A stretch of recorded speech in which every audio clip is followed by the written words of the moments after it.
मंत्री सत्यवती राठौर ने कहा, केवल किसानों को खुश करने के लिए ही कांग्रेस ने झूठे आश्वासन दिए।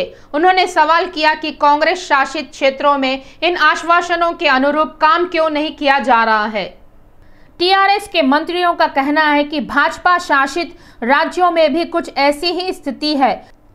वरंगल जिले में एक संयुक्त मानसून फसल 2022 फसल तैयारी बैठक आयोजित की गई। इस कार्यक्रम में कृषि मंत्री निरंजन रेड्डी, मंत्री सत्यवती राठौर और एर्रबेल्ली दयाकर राव ने भाग लिया। పంట లాభం వచ్చేటట్టు మనం ఏర్పాటు చేసేందుకు ఇది ఒక అవగాహన సదస్సు। నేను ఎందుకంటున్నా, నేను ఒక 25 ఎకరాలు వేసిన పామాయిల్, ఇప్పుడు చాలా మంది రైతులు వేశారు। పామాయిల్ మీద బాగా లాభం జరుగుతుంది, కోతుల బెడద లేదు, రోగాల బెడద లేదు, అన్ని తీర్ల లాభాలే। మన దగ్గర ఎక్కడికి పోయినా కోతుల బెడద మనకున్నది, అది పెద్ద సమస్య। దాని మీద కూడా ఒక అవగాహన చేస్తున్నారు అగ్రికల్చర్ మంత్రి గారు, సీఎం గారు। ఆ కోతులను ఎట్లా కంట్రోల్ చేయాలనేది కూడా ఒక ప్లాన్ తయారు చేస్తున్నారు, దానికి ఒక కమిటీ కూడా వేశారు। మనం రైతులకు దిగుబడితో పాటు మనం ఇక్కడ ఉన్న ప్రతినిధులందరికీ నేను చేసే విజ్ఞప్తి ఒకటే, మనం అందరం కూడా అనేక రోజులుగా రాజకీయాల్లో ఉన్నాం, ప్రజా జీవితంలో ఉన్నాం। గడిచిన 7-8 ఏళ్లుగా వచ్చిన వ్యవసాయ రంగంలో మార్పులు మన కళ్ళ ముందే మనం చూస్తా ఉన్నాం। భారతదేశంలో ఈ రోజు కూడా 24 గంటల నాణ్యమైన ఉచిత కరెంటు వ్యవసాయానికి ఇస్తున్న ఏకైక రాష్ట్రం తెలంగాణ। అది కేసీఆర్ గారి నాయకత్వంలో సాధ్యమైంది। ఈ రోజు వ్యవసాయం అంటే మరి కొన్ని రాష్ట్రాలు అక్కడ ఉండే వాతావరణ పరిస్థితులకు అనుగుణంగా కొన్ని పంటలే పండుతాయి, కానీ అదృష్టం కొద్ది తెలంగాణ రాష్ట్రం అన్ని పంటలకు అనువుగా ఉంది। ఉదాహరణకు తీసుకుంటే మన మహబూబాద్ జిల్లా తీసుకుంటే ప్యాడీ ఎంత పండుతుందో అంతే గొప్పగా పత్తి పండుతుంది, మిర్చి పండుతుంది, మామిడి తోటలు ఉన్నాయి, పసుపు పండుతుంది, లేకపోతే వేరుశెనగ, కందులు, అన్ని పంటలు, పునాస పంటలతో పాటు వరి కూడా అంతే గొప్పగా పండుతా ఉంది। యాసంగి వరి వేసుకోవద్దు, ఇబ్బంది అవుతుందని చెప్పాం, కానీ కొంతమంది మూర్ఖంగా మాట్లాడి రైతులను ఇబ్బంది పెట్టారు। మరి వేసుకున్న రైతు కూడా నష్టపోవద్దని ఈ రోజు రాష్ట్ర ప్రభుత్వం ముందుకొచ్చి కొంటాం। प्रजा शांति पार्टी के अध्यक्ष के.ए. पॉल ने राज्य के मतदाताओं से उन्हें तेलंगाना के लोगों की सेवा करने का एक मौका देने की अपील की है। उन्होंने कहा कि अभी तक जनता को लूटने वालों को ही मौका दिया गया है। उन्होंने टिप्पणी की है कि देश में सभी दल एक भ्रष्ट परिवारवाद को बढ़ावा देने वाले पार्टी है। उनके पीछे बीजेपी का हाथ होने की आलोचनाएं बेमानी है। वह इस बात से नाराज थे कि टीआरएस अपनी गलतियों को छिपाने के लिए इस तरह के आरोप लगा रही है। के.ए. पॉल ने आलोचना की है कि तेलंगाना में कानून व्यवस्था पूरी तरह से नियंत्रण से बाहर है। మన దేశ రాష్ట్రాల పరిస్థితి చాలా ఘోరంగా ఉంది, క్లిష్ట పరిస్థితుల్లో ఉంది అని 3 రోజులు ఢిల్లీలో 26 మీటింగులు జరపడం జరిగింది। ముఖ్యంగా ఉత్తరప్రదేశ్ రాష్ట్రంలో జరుగుతున్న అవినీతి, ఇక్కడ మన తెలంగాణ రాష్ట్రంలో జరుగుతున్న అవినీతి కంపేర్ చేసి చూస్తే ఒక విధంగా లా అండ్ ఆర్డర్ ఇక్కడ అందరికీ ఫెయిల్ అయింది, అక్కడ సెక్యూరిటీ క్రిస్టియన్స్ కి ముస్లిమ్స్ కి లేదని 29 రాష్ట్రాల క్రిస్టియన్ లీడర్స్ నన్ను కలవడం, అది చాలా బాధాకరమని రేపు ప్రకాష్ నగర్ మెట్రో స్టేషన్ బేగంపేట ప్రక్కనున్న చికోటి గార్డెన్స్ కాన్ఫరెన్స్ హాల్లో జీవన్ జ్యోతి క్యాంపస్ లో లీడర్స్ అందరినీ ఇన్వైట్ చేశాను। మందకృష్ణ మాదిగ అంటాడు, నాకు పార్లమెంట్ లో సపోర్ట్ ఇస్తారా, మాదిగల పోరాటం పార్లమెంట్ లో చేస్తానని। వెంటనే ఫోన్ పెట్టేసా, ఒక సెకండ్ లో నీకు బుద్ధి బుర్రా ఉందా లేదా మందకృష్ణ మాదిగ? జేడి లక్ష్మీనారాయణ లాంటి వాళ్ళు ఐఏఎస్ ఐపీఎస్లు దయచేసి రండి, చేరుకోండి ఎమ్మెల్యేలు ఎంపీలుగా, లేదా మీరు పార్టీ పెడితే నాకంటే ఎక్కువ ఓట్లు వస్తాయంటే మీకు కూడా మేము విలీనం చేయకపోయినా మీకు సీట్లు ఇస్తాం, మీ ఓట్ బ్యాంక్ మీరు రుజువు చేసుకోండి। जल आपूर्ति के मुद्दों पर अधिकारियों के साथ समीक्षा बैठक की गई। हैदराबाद कारवां निर्वाचन क्षेत्र के 65 संभाग में जल मुद्दों पर चर्चा की गई। कारवां वाटरफॉल्स सेक्शन ऑफिस सब्जी मंडी में हैदराबाद मेट्रोपॉलिटन वाटर सप्लाई पर बैठक हुई। कारवां मंडल के पार्षद स्वामी यादव ने सीवरेज बोर्ड, डीजीएम और एई स्टाफ के साथ समीक्षा बैठक की। మనకి సప్లై కాలువ సప్లై పర్లేదు కానీ ఇది ఆల్రెడీ చూసినట్లే బాగుంది.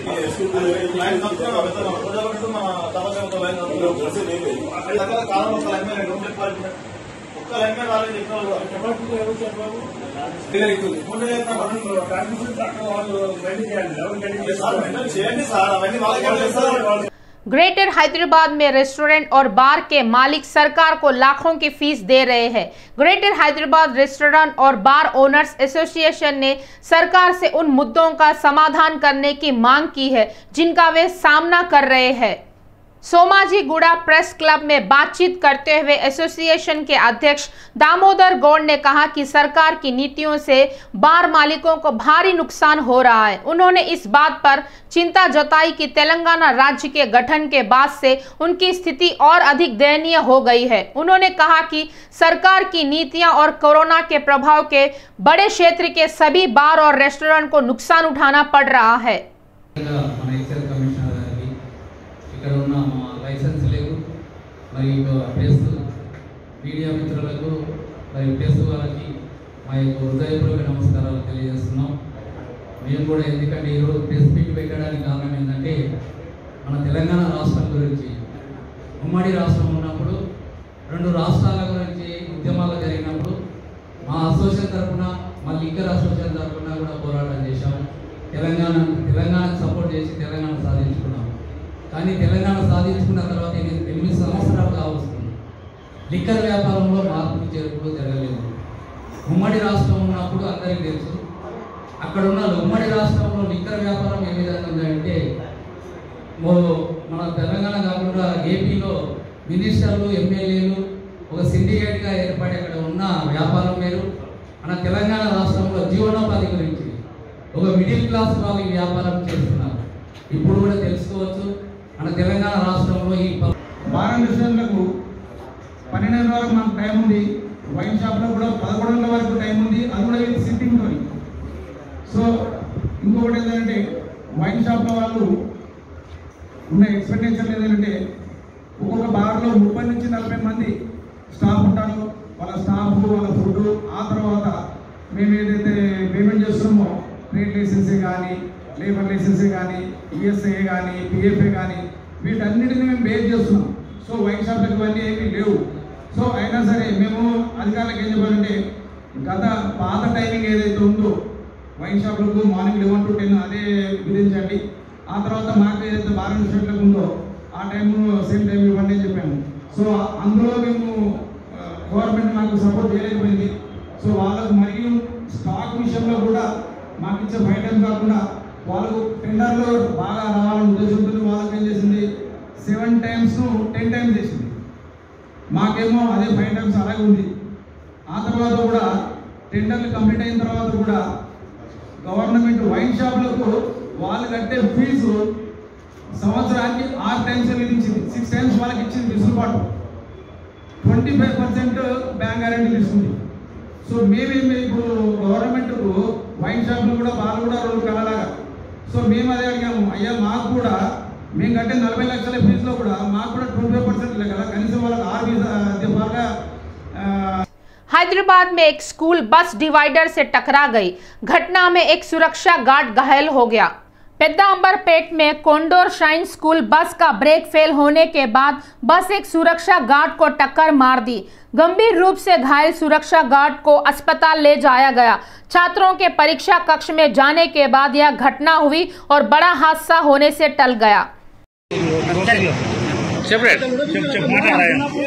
తెలుగు ఎగ్జామ్ లాస్ట్ అని చెప్పి మేము పేరెంట్ గా ఇక్కడికి వచ్చినాము. ఇక్కడ నిలబడ్డాము. మా ఫ్రెండ్ వస్తే కొంచెం అటు వెళ్ళానే లోపలికి వెళ్ళి బస్సు వ్యాన్ వచ్చి సెక్యూరిటీని తొక్కుకుంటూ వచ్చింది. మేము అదేందని ప్రశ్నిస్తే మమ్మల్ని అమ్మనాపతులు తిట్టి వాడు లూకేస్తున్నాడు. నువ్వోడో మాట్లాడడానికి నువ్వోడో ఏనీకని అంటున్నాడు. మరి ఇది స్కూలా లేకపోతే బర్ల కొట్టమా లేకపోతే ఏమైనా మనుషులా? ఏంది ఇది?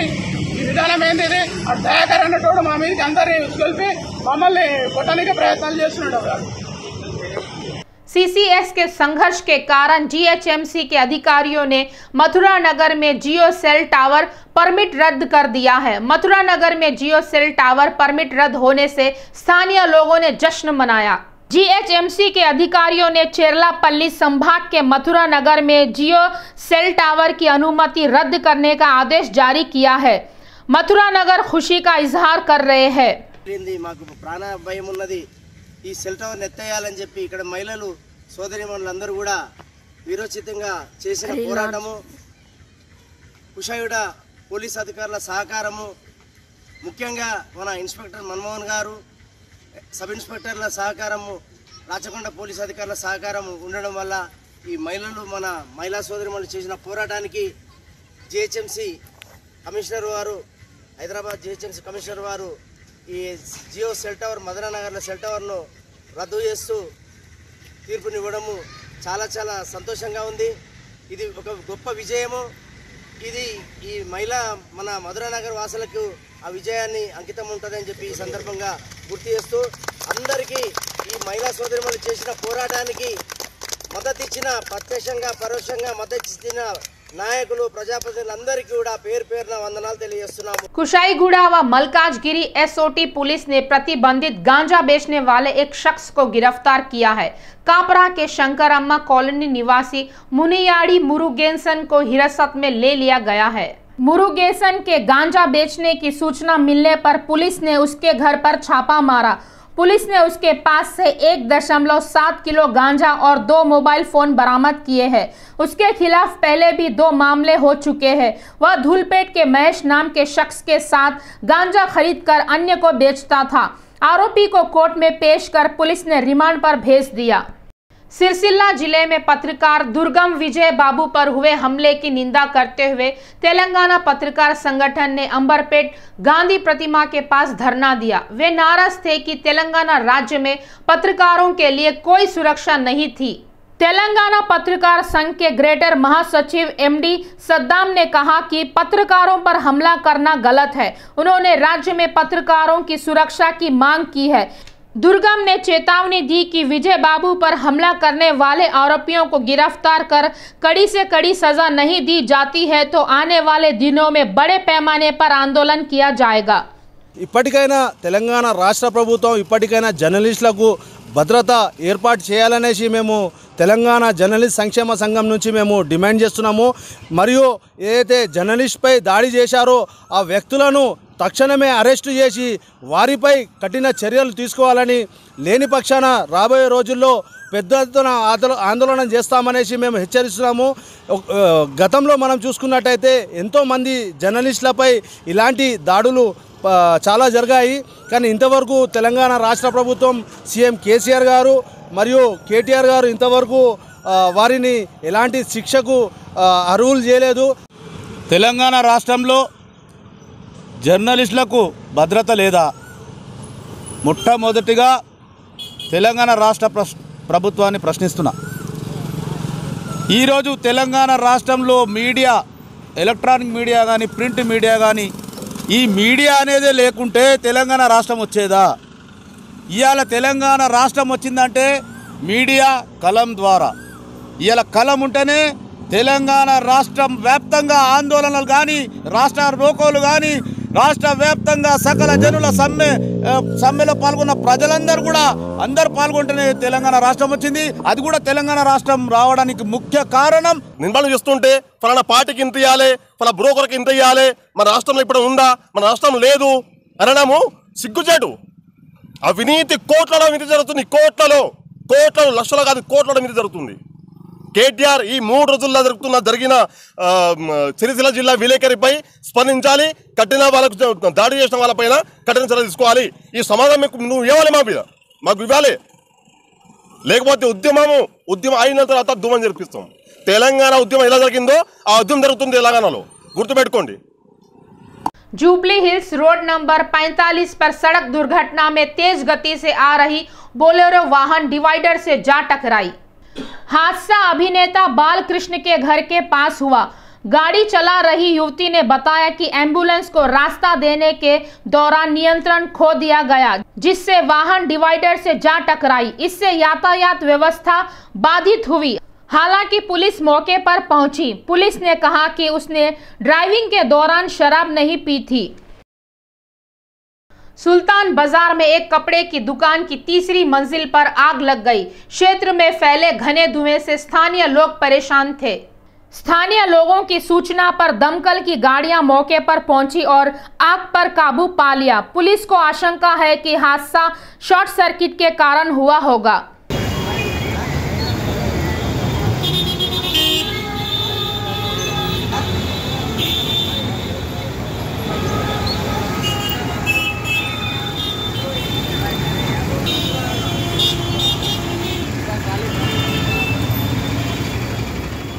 हैदराबाद मौसम विभाग ने 21 मई तक तेलंगाना के कई जिलों में हल्की से मध्यम बारिश की संभावनाएं व्यक्त की है। आज राज्य ने 40 किमी प्रति घंटे की रफ्तार से हवा चलने के साथ गरज के साथ छींटे पड़ने की संभावना है। दक्षिण पश्चिम मानसून के 2 दिनों में पूर्वी और मध्य बंगाल की खाड़ी के कुछ हिस्सों में प्रवेश करने की संभावना है। उत्तर दक्षिण बेसिन पश्चिम विदर्भ से कर्नाटक के ऊपर उत्तरी केरल तक 0.9 किलोमीटर की ऊंचाई पर केंद्रित है। अगले 24 घंटों में आसमान में आमतौर पर बादल छाए रहेंगे और हल्की से मध्यम बारिश की संभावनाएं है। तेलंगाना में बड़ी संख्या में कोरोना टेस्ट किए जाने के बावजूद रोजाना 50 से कम मामले सामने आ रहे हैं। पिछले 24 घंटों में 13,930 नमूनों का परीक्षण किया गया और 48 का परीक्षण सकारात्मक रहा। हैदराबाद जिले में सबसे ज्यादा 27 नए मामले सामने आए हैं। वहीं 42 लोग कोरोना से पूरी तरह ठीक हो गए हैं। कोई नई मौत की सूचना नहीं मिली। राज्य में अब तक 7,92,665 कोरोना पॉजिटिव मामले दर्ज किए गए हैं और 7,88,184 लोग ठीक हो चुके हैं। अन्य 370 का इलाज चल रहा है। तेलंगाना में अब तक 4,111 लोगों की कोरोना से मौत हो चुकी है। मुख्यमंत्री वाईएस जगन मोहन रेड्डी ने मंगलवार को दुनिया की पहली एकीकृत अक्षय ऊर्जा परियोजना की आधारशिला रखी। सीएम जगन ने कहा कि कर्नूल में दुनिया का पहला हाइडल विद्युत संयंत्र स्थापित करने पर खुशी हुई है। ग्रीन को एनर्जी प्राइवेट लिमिटेड एकीकृत अक्षय ऊर्जा परियोजना में 15,000 करोड़ रुपए का निवेश करने के लिए तैयार है। इस परियोजना से जिले बेरोजगारों के लिए रोजगार के बड़े अवसर पैदा होंगे। हाइडल पावर प्रोजेक्ट से निर्माण से 15,000 नौकरियां सृजन होने की उम्मीद है। निर्माण कार्य 5 साल तक जारी रहेगा और फिर 3,000 लोगों को प्रत्यक्ष रूप से और अन्य 5,000 लोगों को अप्रत्यक्ष रूप से रोजगार मिलेगा। At the outset, I like to convey my appreciation for this initiative of this, for setting up the world's largest integrated renewable energy storage project in Kurnool district. In fact, 5,230 megawatt of long duration energy storage project, delivering cost effective, firm, flexible and round the clock clean energy project. In fact, the beauty of this project is it envisages clean energy around the clock. It's a mix of pump storage, it's a mix of wind. The wind is used to pump the water back into the reservoir to utilize the water during the peak hours. So this is a project which envisages around-the-clock renewable energy generation. In fact, what we see today would stand out for the future of this country. In fact, what Andhra Pradesh today is showcasing will be the triggering point for this entire country to follow in the days to come, when would take a back seat and renewable energy would take a front row seat. In fact, this pump storage capacity that we speak of, which is around 1680 megawatt, combined with a solar capacity of 3000 megawatt and a wind capacity of 550 megawatt, all put together with an investment of $3 billion, you're talking about this capacity of 5230 megawatt coming up here. सत्तारूढ़ YCP जनता की समस्याओं का पता लगाने के लिए सरकार घर घर जा रही है। मंत्री, विधायक और अन्य सांसद पहले से ही नियमित रूप से इस काम में जुटे हुए हैं। लोगों से इस बात का पता लगाया जा रहा है कि अब तक कितने लोग सरकारी योजनाओं से लाभान्वित हुए हैं, क्या सभी पात्र लोगों के लिए कोई योजनाएं उपलब्ध है, सरकार का कामकाज कैसा है, सरकार को लेकर लोगों की क्या सोच है, इन सभी बातों को लेकर लोगों की राय ली जा रही है। इसी के तहत मंत्री रोजा को शहर का दौरा करते हुए एक अजीब अनुभव हुआ। एक बूढ़े ने मंत्री से कहा कि वह उससे शादी करना चाहता है। यह अजीब इच्छा उसके मुंह से निकल गई। एक बूढ़े ने रोजा से शिकायत की कि उसके साथ कोई नहीं है और वह अकेला नहीं रह सकता। उसने मंत्री रोजा से शादी करने की इच्छा जताई। बूढ़े की इच्छा सुनकर रोजा अचानक अवाक रह गई।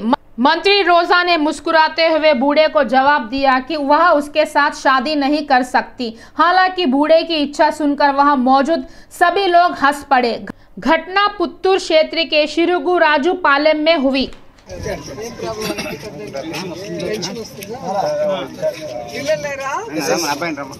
చేయాలంటే మీకు ఎవరు మనమేం చేసేది కాదు, నీకు పెన్షన్ ఇవ్వగలం, ఇచ్చినాము, ఇంకేం కావాలంటావు?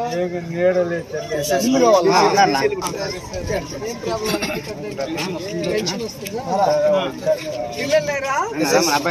పెళ్లి చేయాలంటే మీకు ఎవరు మనమేం చేసేది కాదు, నీకు పెన్షన్ ఇవ్వగలం, ఇచ్చినాము, ఇంకేం కావాలంటావు?